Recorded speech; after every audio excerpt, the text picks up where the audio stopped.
président. Le siège présidentiel est vacant, personne ne veut en parler. Et je vais vous dire pourquoi. Ça, je peux faire rapidement une parenthèse. Tout le monde sait qu'il est malade et qu'il est allé se soigner à l'étranger. Donc ça, ce n'est un secret de polichinelle. C'est pas sûr. Je ne sais pas comment vous l'avez su, mais le gouvernement rwandais, ou ce qui reste du gouvernement rwandais, veut faire croire à tout le monde qu'il n'y a aucun problème. Moi, je vais vous raconter pourquoi je vous dis actuellement que le président Kagame n'est plus. N'est plus? N'est plus. Vous affirmez? J'affirme et je réaffirme qu'il n'est plus. Il n'a qu'à ressusciter pour venir nous contredire ici, ce qu'on avait demandé d'ailleurs. Monsieur l'abbé, avant que vous n'entrez dans les détails, vous êtes un homme de Dieu, vous le savez. Ouais. Et vous êtes l'un des principaux opposants et sans doute l'un des mieux placés pour l'avenir à occuper les fonctions suprêmes au Rwanda. Donc en avançant ces propos, vous jouez totalement votre crédibilité. Je sais, vous êtes au fait. Je suis conscient de ça. Et y compris peut-être des poursuites de la part des autorités rwandaises. Je suis tout à fait prêt.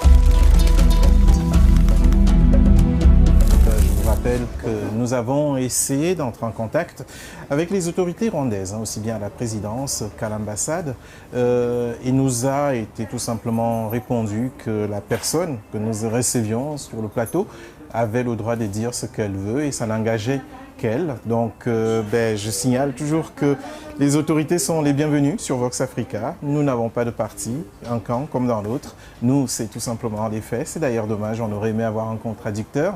Il n'y en a pas. Peut-être que lors d'une autre émission, on aura cette fois la version côté pouvoir. En attendant, c'est l'opposition. On avait pensé que c'était un cancer fulgurant dont il souffrait, mais en fait, ce n'était pas ça. C'était, ils ont dit nervous breakdown. Nervous breakdown, c'est que le cerveau était complètement, le système nerveux était complètement désintégré. Il ne pouvait que le placer en soins palliatifs. Donc il y souffrait beaucoup. Donc les autorités sanitaires ont constaté, les médecins ont constaté qu'ils ne pouvaient rien faire pour lui, pour le sauver. C'était perdu. Alors ils ont décidé de le placer en soins palliatifs là-bas. Et puis, en attendant la décision de sa famille pour le débrancher.